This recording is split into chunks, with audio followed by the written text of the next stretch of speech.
What's going on, guys? Today I'm going to show you how to replace the front brake pads and rotors on your 2004 to 2006 Scion XA.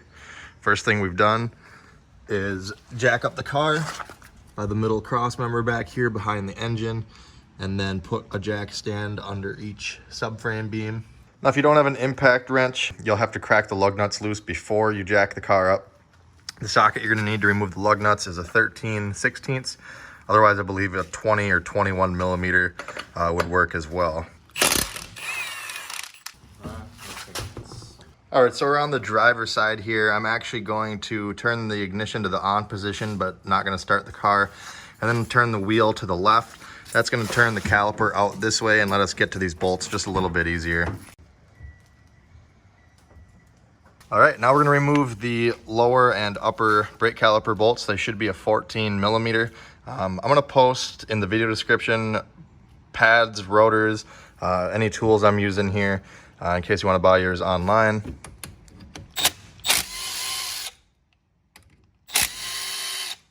And you should be able to jiggle the caliper off. If you can't, then get a little pry bar and pry right here to get the caliper out.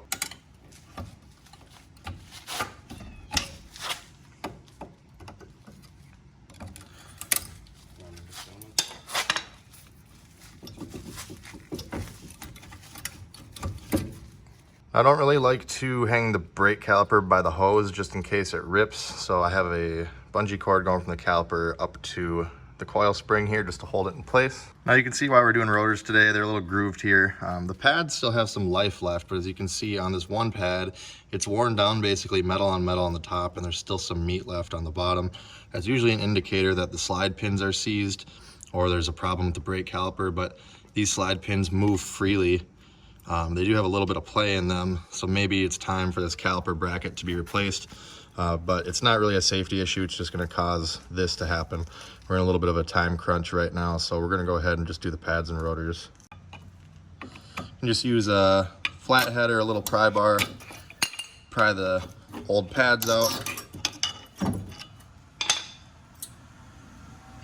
Now, as I was talking about the slide pins, you want to make sure that you can move these in and out. If they're sticky at all, or if they're completely seized, you'll have to replace this bracket or try to hammer these out, take them to a wire wheel, get all the rust and corrosion off of them, and then lube them up and put them back in. They have to move freely like this.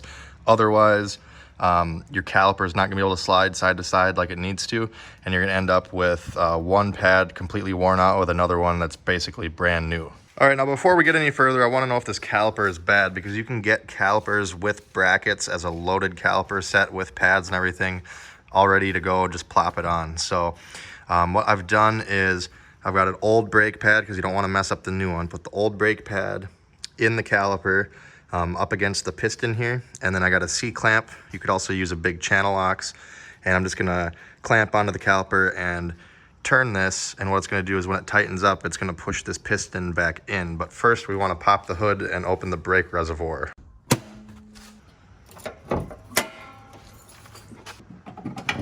Perfecto. Now the reservoir cap doesn't twist off, it just kind of pulls off.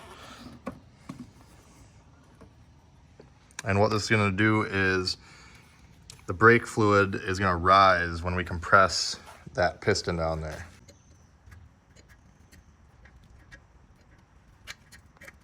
All the way until the piston is compressed flat. As you can see, the brake pad has bottomed out on the caliper, so we have no caliper issues here. I'm thinking that weird pad wear is just because of the loose slide pins. And as you should be able to tell, the brake fluid did come up a little bit. We do still have to compress the other side as well, so it'll come up even more. Now we're good to remove the C-clamp here and remove the old pad. The next step is going to be remove these two 17 millimeter bolts. That's going to hold the brake caliper bracket on. If you're just doing pads, you can start going back together at this point, but we're doing rotors, so we have to pull this off to get the rotor off.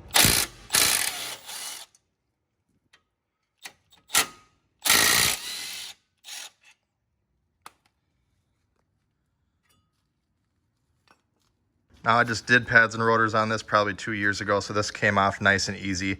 If it's stuck on there, on these foreign cars, you can see there's two holes here, and there's usually threads in there that are typically, don't quote me on this, but they're typically like an M6 or an M8.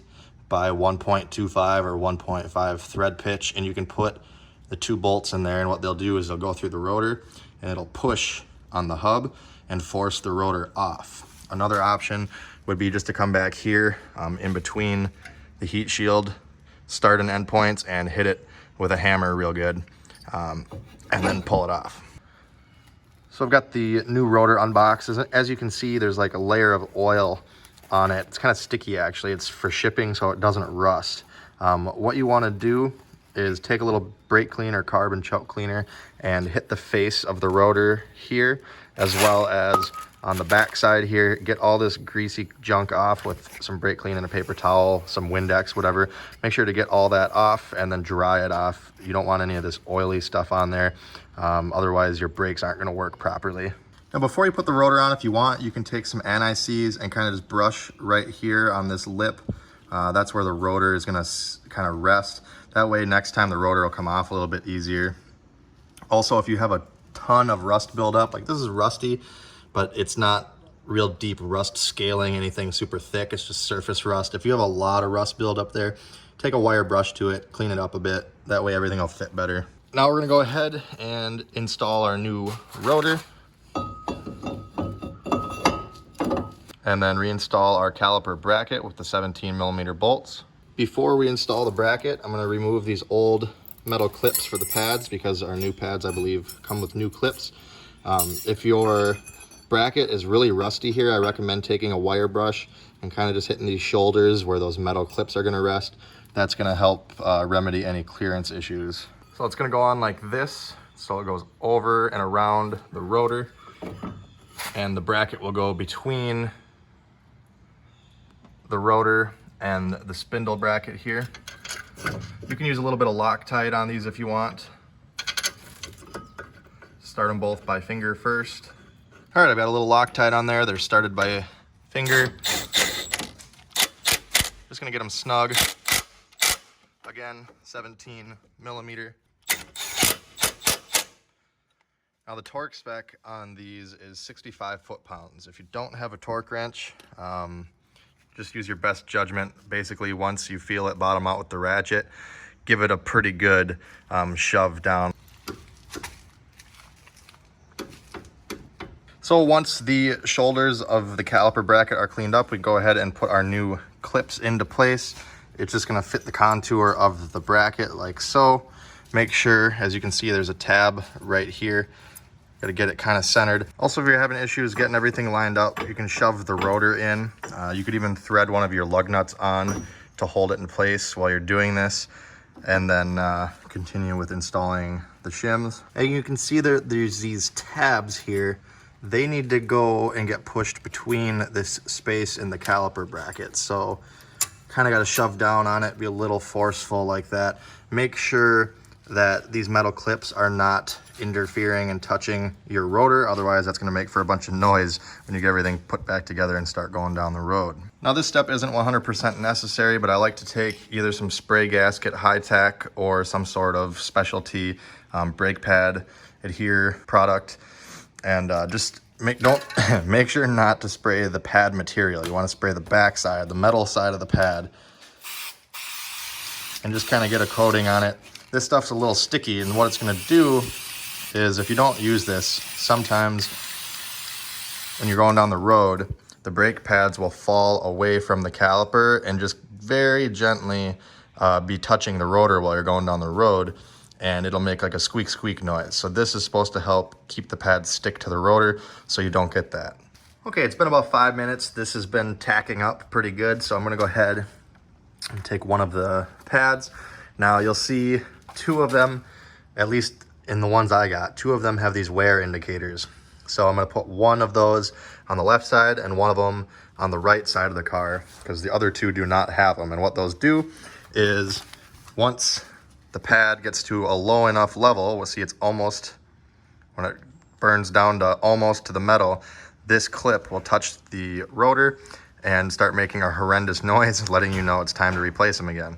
So we'll just pop the bottom tab of the pad in place, move this over, and you'll see as I push down on the pad, it kind of pushes this shim in a little bit more. That's why if you got any rust buildup, it's important, because otherwise you won't be able to push that shim down, and it's gonna make it real hard. You might also have to lift on this one. If you don't do all this correctly, it's gonna make it real hard to get the pad in.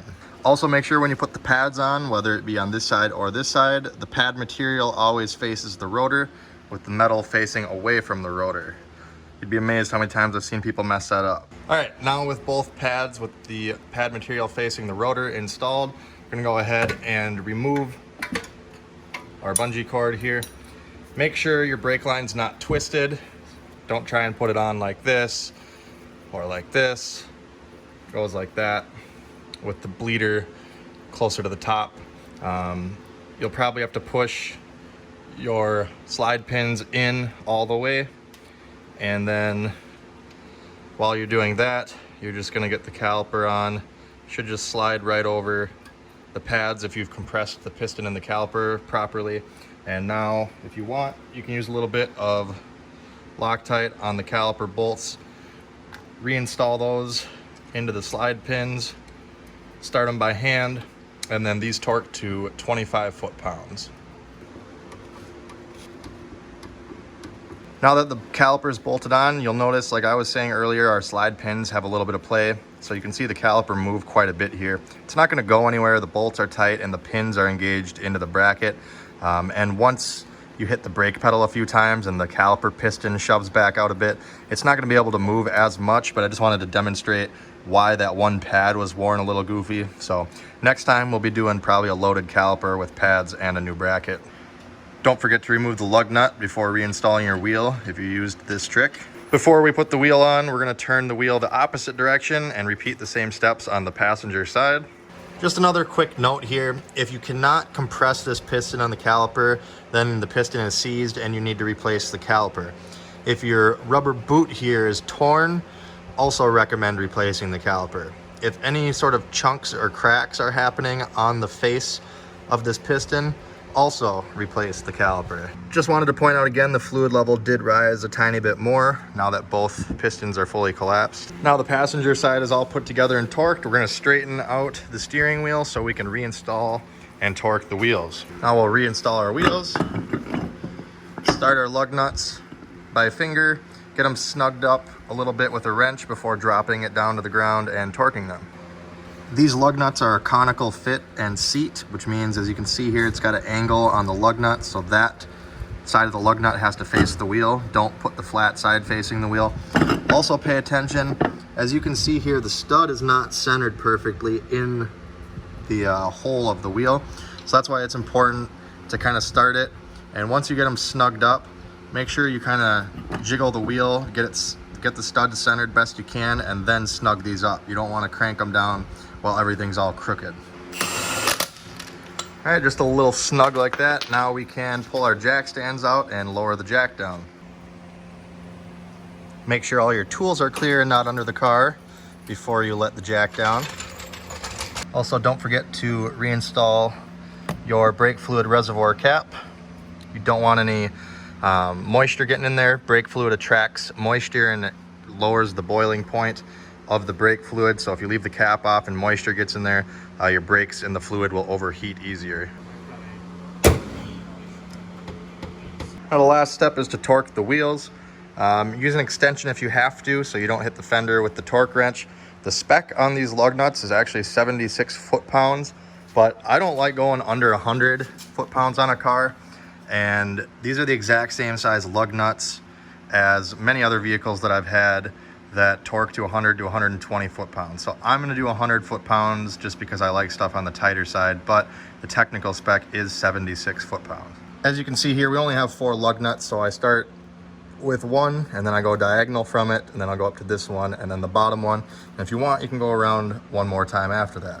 Also, it's very important that you, before you go anywhere, before you even start the car, hit the brake pedal a few times, because since we pushed both those caliper pistons all the way in, when you hit the pedal, it's not gonna push on anything. There's just gonna be an air gap for a while. So you watch the pedal.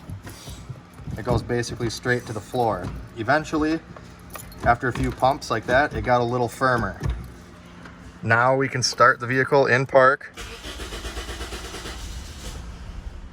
maybe.